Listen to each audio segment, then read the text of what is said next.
Hallo und herzlich willkommen zu einer brandneuen Folge Ark Survival Evolved mit eurem Manulu. Schön, habt ihr eingeschaltet. Ich wollte euch heute hier eine kleine Mod zeigen. Und zwar nennt sich die Pirate, also Ark Pirate Mod.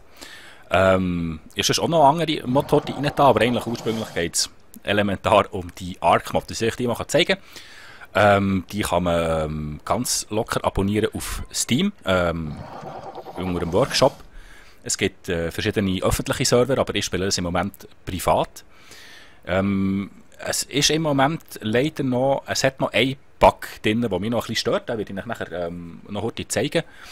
Aber der ist nicht wirklich elementar. Also es ist eine sehr, sehr geile Mod, ich habe mich recht verliebt. Ich bin ja, jetzt schon ein paar Stunden hier investiert.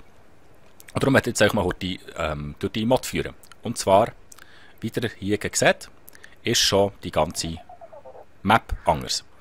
Also man hat jetzt nicht mehr eine grosse Insel, man hat jetzt verschiedene kleine. Und es ist auch nicht mehr, auf jeder Insel findet man alles. Also, ich finde jetzt zum Beispiel auf dieser Insel, wo ich jetzt hier bin, finde ich kein Obsidian. Also da muss ich auf eine andere Insel für das sagen. Der Diät-Boden kackt.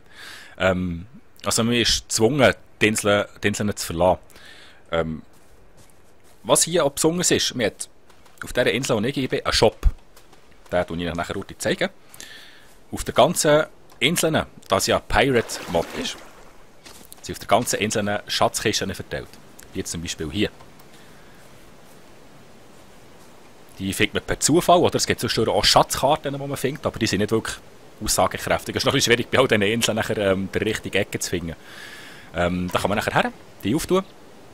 Und da ist immer ein bisschen Kupfer, ein bisschen Silber und ein bisschen Gold drin. Und noch Goldbags. Aber die Goldbags die kann man im Moment nicht verwenden. Man kann im Shop normalerweise ein Piratenschiff kaufen, wo man mit diesen Goldbags zahlen kann. Aber die Schiffe funktionieren im Moment nicht. Aber ich werde das nachher zeigen. Also das Einzige, was ich eigentlich rausnehmen ist Gold. Und die Kisten sind im Moment ein bisschen verpackt. Also man tut zu, und die Kiste wieder auf, wieder Gold. Kiste zu, Kiste auf.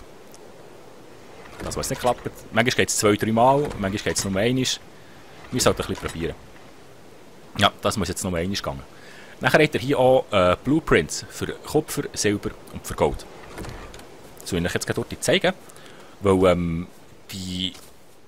der Ark kennt, der weiss ja, dass man es gibt so Metallsteine, die so ein bisschen anders aussehen als die normalen Steine, wo man einfach viel Metall dazu bekommt. Dort bekommt man in dieser Mod nicht nur Metall raus, sondern auch Kupfer und Gold. Das sind nachher auch ganz normale Barren, wo man in der Forge schnell schmelzen kann. Ich schaue, ob ich noch einen habe. Ja, also seht ihr Goldbarren. Aus diesen Goldbarren kann man nachher, da hat man so einen Coin Press. Dieser Coin Press, da tut man nachher Goldbarren rein und pro Goldbarren gibt es eine Goldmünze. Also es ist schon, könnte ein bisschen mehr geben, aber immerhin, so kommt man zu Gold. Wenn man es nicht Kisten suchen mag. Was es alles neu gibt in dieser Mod, also wie ihr hier seht, es gibt neue Aufbewahrungskisten, es gibt jetzt so Truhen. Ein bisschen Platz drin, also da habe ich zum Beispiel mein Goldlager drin. Das könnt ihr mitnehmen, weil wir gehen ja noch einkaufen und euch das noch zeigen. Was ihr hier seht, ist zum Beispiel Hashed Tobacco. Und ich habe hier eine Tabakpfeife. Also man kann Pfeifen herstellen. Ihr seht ganz viel neues Zeug. Also man hat hier eine Bottling-Maschine. Da kann man aus Kristall leere Weinflaschen herstellen. Die kann man nachher befüllen. Hier drin. Also entweder mit Wein oder mit Rum. Da hier hat man eine Weinpresse. Die zeige ich euch schon zeigen, wie die funktioniert. Also wir haben hier ein paar Growing Plots. Zuvorderst habe ich 2-mal Tabak. Der Tabak ist hier. Und da hat man nachher hier so eine Tabaktrocknung. Die kann man nachher recht rein tun. Tobacco Leaf. Zack. Und nachher wird es zu Leaf Dry. Dann kann man das rausnehmen. Kann mit dem zum Mörser, den man ganz normal kennt. Tut das da rein. Dann kann man Hashed Tobacco machen. So, also ich nehme jetzt mal Pfeife in die Finger. Also drauf steht, use this pipe to go to heaven. Also ich nehme jetzt, ich rauche jetzt die. Consume Tobacco Base Buff enabled. Und jetzt sehen wir unten links eine Zeit. Aber ich habe noch nicht herausgefunden, was das bringen soll. Also ich habe zuerst gedacht, vielleicht kann man den fliegen, wenn man ein bisschen Hasche geraucht. Aber den Effekt habe ich noch nicht herausgefunden. Also man verliert genauso schnell... nein, Ausdauer liegt es glaube ich auch nicht. Vielleicht finden wir das mal raus, an was es liegt. Aber es ist auch mal lustig, dass man Pfeife rauchen kann. Und die kann man nachher auch immer wieder befüllen, wenn die leer ist. Also das ist eine Empty Pipe. Da kann man auch wieder ganz normal... nehmen wir jetzt zum Beispiel so eine Ladung Hashed Tobacco. Craftables. Da. Hä? Was? Hier? Wieso? Finde ich es nicht? Das hat doch eigentlich... Pipe, klar. So. Tobacco Pipe. Eine Pfeife und ein Tabak. Zack. Dann haben wir die wieder gefüllt. Nachher, was so lustig ist, wie ihr gesagt habt, Weinflaschen. Die gewichten fast nichts. Und füllen einem sehr, sehr schnell den Durst wieder auf. Zwar funktioniert das nachher so, also mit hier Grapes. So, wir brauchen 10 Stück für ein Wein. Jetzt nehmen wir die mal. Oh, jetzt wird Nacht, jetzt müssen wir da Licht anschalten. Schon wird es ein bisschen dunkel hier. So. Nachher, was habe ich gesagt? Wein. Hier Weinpress. Sieht super aus. Schmeißen wir da 10 Grapes rein. Kann man einen Wein machen. Aber wie ihr seht, das Bild ist nicht bleiben hängen. Es geht ein paar Minuten, bis der Wein gemacht ist. Also nicht verzweifeln, einfach könnt ihr da endlich machen. Was es noch gibt für Rum, was ich leider nicht zeigen kann. Also ich bin jetzt ein paar Tage am Warten für die... für das blöde Teil hier, aber der will einfach nicht. Ich würde das jetzt so gerne mal rummachen. Ich weiß nicht, wie Rum geht. Oder wie das nachher aussieht. Aber das ist auch mal ein Zuckerrohr, sogenanntes Sugarcane. Theoretisch sollte man das nachher nehmen können. Nachher sollte man hier Sugarcane Crusher das können rein tun. Und nachher kannst du Sugarcane Juice machen. Also aus 10 Sugarcane machst du 1 Juice. Den brauchst du nachher hier für die Alkoholmaschine. Die braucht natürlich auch Benzin. 10 Sugarcane gibt dann 1 Flasche Rum. Oder respektive gibt Rum. Den muss man nachher wieder in die Bottling-Maschine rein tun und Wein daraus machen. Rum. Aber ich zeige euch das jetzt gerade. Vielleicht ist es da schon nachher. Ja, nicht mal vielleicht. Gut, dann zeige ich euch noch etwas anderes, was ich rein habe. Ich habe nämlich im Steam Workshop einen Industrial Grinder gefunden. Der Industrial Grinder, den muss man im Strom anhängen und zwar sieht der so aus. Und das ist auch die geilste Maschine, die ich jemals im Ark gesehen habe. Also müsst ihr da mal schauen, was man da alles machen kann. Also da kann man 10er Stacks mit Spark Powder machen zum Beispiel. Man kann auch 5 Stacks Narcotics machen. Man kann ist zwar nicht so logisch, aber aus einem Prime Meat kannst du 50 Raw Meat machen. Man kann, wenn man schnell Spoiled Meat braucht, kann man aus Raw Meat Ground Meat machen. Das ist innerhalb von wenigen Sekunden ist es dann gespoilt. Und schon hat man eine riesen Ladung Spoiled Meat. Also das ist voll der Burner. Und eben 50 Plätze. Seht ihr da 680er Stacks Spark Powder, also da kann man nachher auch so rein tun. Zum Beispiel in die Forge. In der Forge habe ich auch 480er Stack Spark Powder drin, das geht kaum mehr weg. Also kannst du recht stacken, ist recht praktisch. Du kannst sogar aus Flint Steine machen. Du kannst aus Holz Thatch machen. Aus Thatch kannst du Fiber machen. Das ist eigentlich genau das, was das Zeug eigentlich immer gefällt hat, von mir aus gesehen. Also ich finde das eine fantastische Erfindung hier. So, aber eben, der braucht natürlich Strom. Aber da bin ich ausgerüstet. Also das kann genug Genug brauchen. Wieder jetzt gesehen, zwischendurch stockt es. Ich weiß nicht, ob das an meinem PC liegt. Ich habe zwar schon bei anderen Spielen absolut kein Problem. Aber vielleicht liegt es auch an dieser Mod. Das kann auch sein. Vielleicht muss ich das mal testen. Was ich hier das erste Mal herbaue, aber das geht so normal, ist da hier so ein Teil. Automated Turret. Da sind Advanced Sniper Rifle drin. Wenn jetzt da irgendetwas sollte kommen, das Teil ballert einfach alles ab. Es kommt voll der Burner, verdammt geil. Aber natürlich auch ein paar Tiere zu suchen, da nicht wirklich grosse. Da ist es aber auch so lustig. Da unten versteckt sich auch noch etwas. Da ist mein Krokodil. Und dahinter ist noch ein riesen Frosch. Jetzt wird aber eigentlich das Tag wird, dann könnten wir nachher heute in den Shop fliegen. Und im Großen und Ganzen, also was man natürlich noch machen kann, so als Beispiel, sind, was ist noch neu? Das ist neu? Oder ist es schon länger drin? Nein, das weiß ich auch nicht. Aber wieder hier gesagt, die haben auch einen eigenen Hut. Also der ist auch neu. Das ist so ein Piratenhut mit Pfeifen. Es gibt verschiedene Piratenhüte, die man machen kann. Der eine sieht aus wie ein Jack Sparrow Hut. Was auch neu ist, ist zum Beispiel das Schwert hier. Das ist Blackbeard Schwert.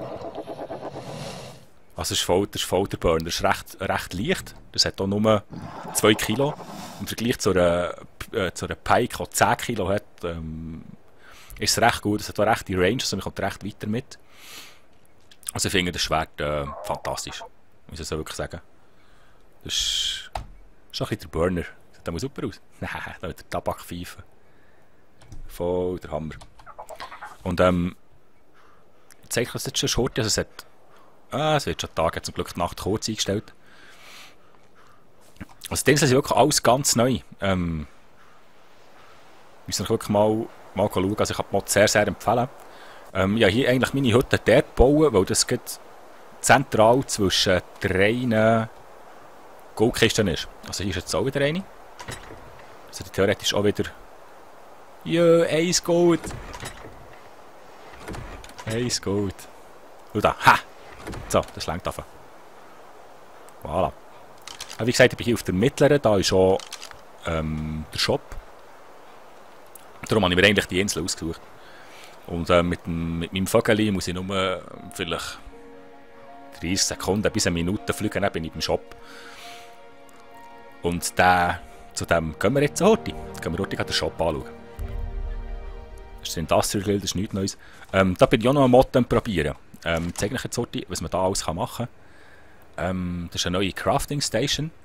Also da kann man zum Beispiel so neue Kisten machen. Also hier zum Beispiel grosse Seifen. Aber da bin ich noch nicht dazu gekommen, das braucht extrem viel Material, muss ich das mal reinziehen. Also schon noch jetzt für den brauche ich 250 Polymer, 400 Zementpasten, 250 Elektronik. Ja, bis ich das Zeug zusammengefahren habe. Da ist auch schon der neue Patch los und das ganze Spiel muss ich restarten. Darum habe ich mich eigentlich noch nicht darauf konzentriert. Aber ich würde mal sagen, sind wir dann heute mein Vögel ein bisschen aufrüsten. Und zwar noch ein bisschen mit Gewicht. So. Hier oben ist die 3. Kiste, also hier ist auch noch eine. Hier jünger. Was man jetzt von hier nicht sieht, das habe ich letztes Mal per Zufall gefunden. Also am Grund von diesem Säle hier, falls irgendjemand die Mod hat, in der Mitte bei diesem Säle hier, hat es Öl zuunterst. Etwa 6 Öl vorkommen zum Abbauen. Aber da müsst ihr aufpassen, es hat immer sicher etwa 20 Piranhas drin. In der Regel ist auch noch ein Krokodil drin. Also da kann man nicht einfach locker runter und einfach ernten. Also ich bin gestern fast gestorben. Ich habe mal schauen, was überhaupt da drinnen ist. Ich bin mal so ein bisschen angetaucht und habe nachher das Vorkommen gesehen und gedacht, wow, geil, jetzt kann ich Öl abbauen. Weil mit Öl habe ich ein bisschen Mühe. Also was ich Mühe habe zu finden, ist Öl und Chitin. Weil die Haupteinnahmequelle für Chitin war mir immer die Trilobiten gewesen. Aber irgendwie, ich weiß nicht, ob sie es haben rausgenommen im letzten Patch hier bei Ark Pirate oder was los ist. Ich finde keine 3 los mehr. Und jetzt muss ich die ganze Zeit Skorpionen suchen und Moskitos suchen. Und das ist ein bisschen mühsam. Also ein bisschen zum Chitin kommen ist im Moment schwierig. Und Chitin ist das einzige, was man im Shop nicht kaufen kann. Und zwar, der Shop ist hier unten. So. Wenn ihr dort auf der Map wollt sehen, dass ihr wisst, was das ist, ich bin hier. Der Shop ist da. Also ich habe mich das erste Mal gespawnt, also man kann sich beim Shop spawnen, dann kann man nachher von dort aus laufen. Und dann findet man auch etwas. So, landen wir mal hier. Und jetzt hier bei dieser Riesentafel könnte man eigentlich Schiff kaufen. Aber wie ihr seht, wäre schon schön, ein Piratenschiff, Santa Maria. Ich habe jetzt zwar nichts dabei, aber es heisst immer das Gleiche. Wenn man zack, man kann 300 so Goldbeutel dabei haben, wenn man beikauft, sagen wir, you don't have enough money. Aber es ist bis vor ein paar Tagen eigentlich auch mit verschiedenen Händlern. Also man hat jetzt, das zeige ich am Schluss. Also man hat hier zum Beispiel einen, der verkauft, wie man da jetzt schwer kann vermuten, Waffen. Und da bekommt man alles. Also da bekommt man Flare Guns, Crossbows, einfach Advanced Sachen nicht. Also ich habe ja hier jetzt zum Beispiel einen Advanced Sniper Rifle. Also das ist voll der Burner. Da habe ich zum Teil in 2 Headshots einen Kar noch tot. Den bekommst du nicht hier, aber sonst bekommst du alles. Du bekommst Poison-Granaten, du bekommst eben Crossbows, Flare Guns, Tranquilizer Arrows. Und das kaufen wir mit Gold. Also ich habe jetzt Gold im Sack. Ich kaufe jetzt zum Beispiel 5 Granaten. So. Sagt da drauf. Bei added 5 Grenade. Wenn ins Inventar geht, hat man 5 Granaten. Ha. Und der verkauft das jetzt per Gold. Seht ihr hier hat Sattel. Die muss man auch quasi nicht mehr selber herstellen, die kann man jetzt alle kaufen. Auch mit Gold. Dann hat es da noch mehr Händler. Also hier bei ihr kann man Kupfer und Silber in Gold umtauschen. Das ist noch recht praktisch. Zwar ein bisschen Bütze, aber gleich. Nachher hier kann man Farben kaufen. Und Paintspray, und das zahlt man hier mit Silber. Also man zahlt nicht überall alles mit Gold. Nachher hier immer noch Händler. Der hier verkauft. Und mit Gold, der verkauft rum. Ich kaufe jetzt mal rum. So. Dann sieht man mal, was passiert. Voilà. Da hat es auch noch einen. Der verkauft auch Rüstungen. Wie ihr seht, es gibt Jack Sparrow Hut, ein Piratenschwert, das ist der Piratenhut, den ich hatte, mit dem Pfeifchen dazu. Und da kann man eigentlich alles dazu kaufen. Alle Rüstungen, auch mit Gold. Nachher haben wir da hinten noch. Auch wieder mit Gold. Da kann man alle Fallen kaufen. Kanonen gibt es jetzt auch neu. Ich kaufe nur die Kanonenkugeln. Ich habe nämlich eine bauen. Dann kann ich dir mal zeigen, wie das funktioniert. Das ist auch nicht der Burner. Ich glaube, ich kaufe 2 Kugeln. So. Und so sieht zum Beispiel die Schatzkarte aus. Das ist jetzt genau da, wo ich meine Base abbaue. Also hinter dem...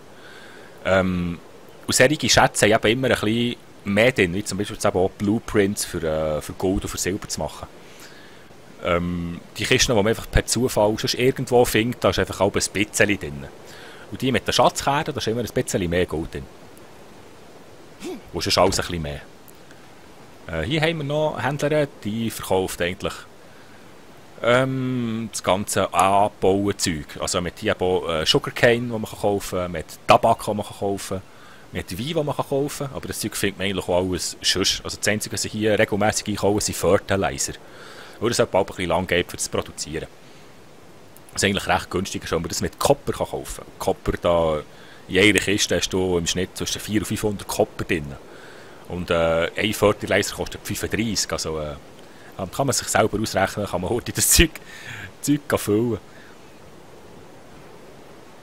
Wenn man schon etwas Eisen sucht und nicht auf einer Insel ist, wo viel Eisen vorkommen hat, die kleinen Steine hier, die man hat, die geben zum Teil noch recht, also nicht wirklich viel, aber wenigstens ein bisschen. Hat er. Also, die geben ein bisschen mehr Metall als ein normaler Stein. Und solche findet man eigentlich auch überall. Also wenn man da ein bisschen Zeit investiert und ein bisschen klopft, hat man nachher auch 200-300 Metall zusammen. Easy peasy, kein Ding. Aber wir haben ja jetzt diesen Händler hier. Und das ist der ultimative Burner. Ha! Den kann man kaufen. Kupfer, Metall, Gold, Kristall, Obsidian, Öl, Perlen und einen Minenhelm. Ich kaufe jetzt heute ein bisschen Gold. Ping. Was kann man noch zeigen? Kupfer. Ping. So. Aber was sehr schade ist, man kann hier kein Chitin kaufen. Da hätte so kein Problem.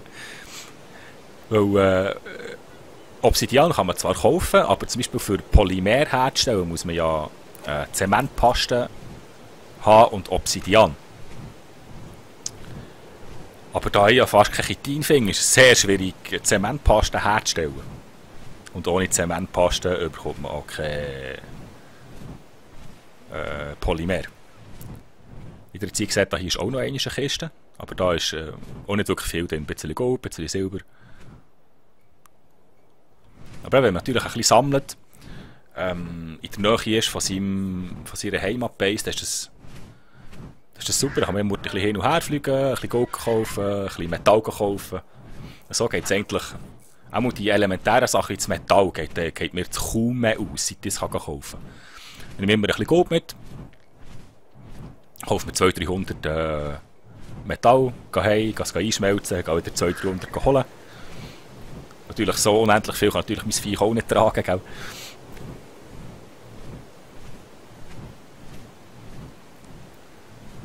So. Im Internet gibt es so verschiedene Karten auf welchen Inseln, dass man wo was findet. Also da ist Gold ist eingezeichnet, Metall ist eingezeichnet, Obsidian ist eingezeichnet. Zum Teil stimmt die Karte nicht zu 100%, dass ich auch schon Metall an Orten gefunden, wo es laut Plan kein Metall gibt. Also verlässt mich nicht zu 100% auf die Map. Ja, ist das jetzt endlich nachher immer noch Mittling? So, hung. Wie der Junge gesagt ist, meine Kanone natürlich schön ausgerichtet auf das Meer raus, falls das Piratenschiff käme. Aber ich spiele allein, kommt natürlich keins. Aber da kann man jetzt... What the fuck, ist das schon Charcoal? Hure geil. So, die müssen da 2 Kanonenkugeln rein. Ha! Und wenn man jetzt da... Was ein bisschen schade ist, man kann jetzt die nicht gegen auf und nach richten. Also du musst die vorher wirklich gut ausrichten und schauen, weil die fliegt jetzt einfach... Ja, fast bis zur anderen Insel über. Aber wir sehen es jetzt geht. 3, 2, 1, Fire! Die. Und tschüss und weg ist sie. Ah, 2 Tugend! Die lädt einfach durch, so manche wieder drin. Hä? Was? What the fuck? Wieso hat jetzt die 3 Kugeln... Der hat es so gesehen, hä? Ja, 2 Kugeln, 3 da und 3 hat sie geschossen. Das ist ja der Burner. Nice Scheiß. Jetzt müssen wir mal schauen, wie meine Sniper funktioniert. Ja. Oh, nimm noch einen Schritt, nimm noch einen Schritt, nimm noch einen Schritt. Zack, ein Schuss. Kein beschmalzen.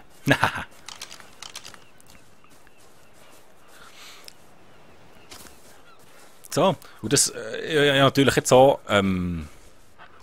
Also bis noch vor ein paar Tagen hat eben der Goldladen gesponnen. Man hat kein Gold können ausgeben. Egal wie viel Geld das man im Sack hatte, es hat immer geheißen, you don't have enough money. Der funktioniert aber jetzt. Das war aber mein Problem auf dieser Insel. Ja, gestern habe ich zwar eine Metallwecke gefunden, also es gibt auch hier Metall, aber ich bin immer auf die Insel, wo Base Metall steht. Und dort den Base bauen, ich habe dort ein riesen Vorkommen an Gold, Metall und Silber gefunden. Also wenn ihr eine gute Insel sucht, nehmt die. Das ist mal sehr, sehr schnell hin und her. Also ich bin dann einfach also am Anfang hatte ich ein Raft, ein kleines Bootchen. Wo ich auf meiner Insel keine Argentavis gefunden hier. Mittlerweile habe ich einen gesehen, aber jetzt brauche ich natürlich keinen zweiten mehr. Und dann haben wir halt einfach ein Raft bauen. Das ein bisschen ausbauen, ein bisschen Kiste drauf da, ein Schrank drauf da. Das ist da ein bisschen umgebacken. Dann bin ich mit dem von Insel zu Insel gefahren. Und auf der Metallinsel, also sagen wir Metallinsel, habe ich mir eine kleine Base gebaut. Mit 2 Fortstehen und bin dort einfach massenhaft im Eisen schmelzen. Und jetzt sind wir, wenn die Zeit ein bisschen ausgeht und ich nicht wirklich viel Gold habe und ich wieder mal ein bisschen etwas erleben, nehme ich Ultima Argentavis, fliege zu dieser Insel darüber, zu meiner anderen Base, gehe ein bisschen Metall abbauen, nehme das Metall raus, das ich in der Forge habe, wieder neu befüllen und verreise wieder. Und das nächste Mal, wenn ich wieder gehe, ist dann wieder alles schön produziert. So, das war es eigentlich mit allem Speziellen an dieser Ark Pirate Mod. Also man kann ein paar neue Sachen machen, wir fassen noch kurz zusammen, also man kann Wein machen. Ah, wartet jetzt, ich wollte noch rumtrinken. Hahaha. Habe ich noch rumtrinken. Granate, noch nie eine geschossen. Ich muss Granaten schießen. Nie eine geschossen, was passiert da? Jö, das Muckenfürzli, nicht schlecht. Ja. Ich habe noch Metall und Kupfer, das hätte ich noch schmelzen, dass ihr das noch anschauen könnt, wie das nachher aussieht. Metall, Kupfer, lassen wir noch ein bisschen an. Hat er hier 406er Stacks Spark Powder. Und das kann man natürlich nur 100er Stacks rein tun. Wenn man das natürlich aber alles macht beim Industrial Grinder, da kann man nachher so grosse Stacks machen. Jetzt trinken wir auf einmal ein Gläschen Wein, weil Wein haben wir hier unten drin. Oder soll ich zuerst rum? Ich nehme jetzt zuerst rum. Use Item. Man sieht hier Wasser, bin ich auf 5 unten. Mal schauen, wie viel das pusht. Zack. Okay, halb voll. Base Buff. Ich habe einen Buff, aber ich merke, dass ich auch bei diesem Buff nichts. Okay, das ist eine Ausdauer. Es könnte Ausdauer. Ja, zwar die Ausdauer auch sehr hoch. Also ich habe noch nicht herausgefunden. Also wenn irgendjemand von euch weiss, was das für Buffs gibt, schreibt mir das bitte in die Kommentare, wäre ich noch froh. Jetzt lassen wir auch die ablaufen. Dann können wir nachher... das Gläschen Wein können wir auch noch nehmen. Dann geben wir aber noch so eine Granate schießen. Das war einfach noch lustig. Wo ist sie? Zuck. Chrono-D!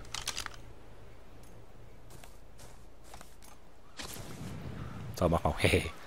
Kann ich da auch eigenes Zeug zerstören? Jetzt mal schauen, jetzt mal eine Granate. Nicht so einfliegen! Okay. Ja, eigentlich Zeit zum Wegsäckeln. Hier ist mal so. Gang weg, lauf! Nope. Okay, eigene Sachen kann man nicht zerstören. Kann man Steine zerstören? Wäre noch cool, jetzt einfach verplatzen. Nix. Schade. So, dann haben wir jetzt noch ein Gläschen Wein aus der Schnellliste. Zack.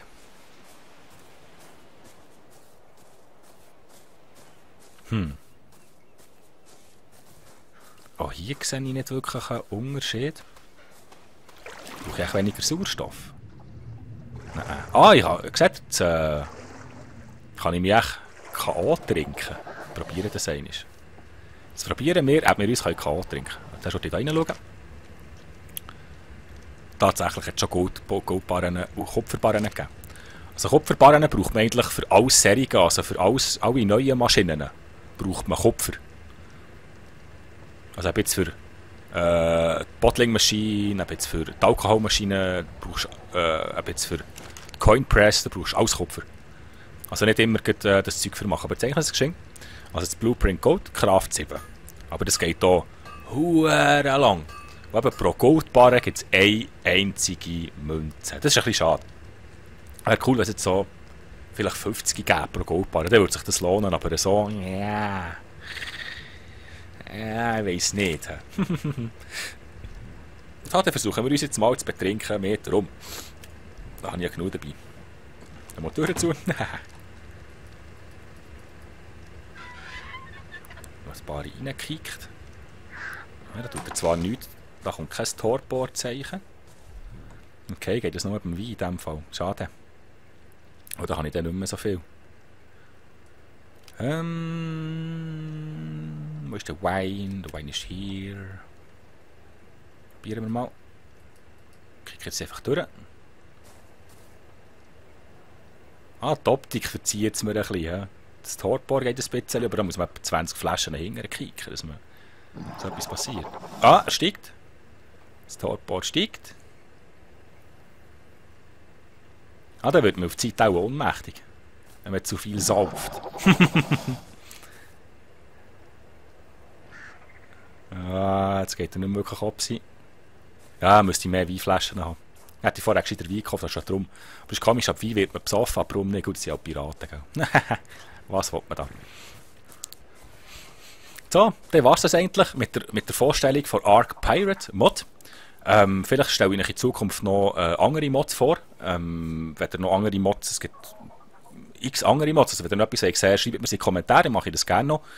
Und sonst schaut mal in Dark Pirate Mod rein. Wie gesagt, bekommt tut man das beim Steam Workshop. Und der Industrial Grinder, natürlich den zu suchen, das ist der ultimative Burner. So, in diesem Fall würde ich sagen, fangen wir mit dem gleichen Bild hören wir drauf, wo wir angefangen haben. Merci mal fürs Zuschauen. Wenn es euch gefallen hat, lasst mir noch ein Daumen hoch da und schaltet beim nächsten Mal wieder rein. Merci fürs Zuschauen. Ciao, ciao, mach's gut.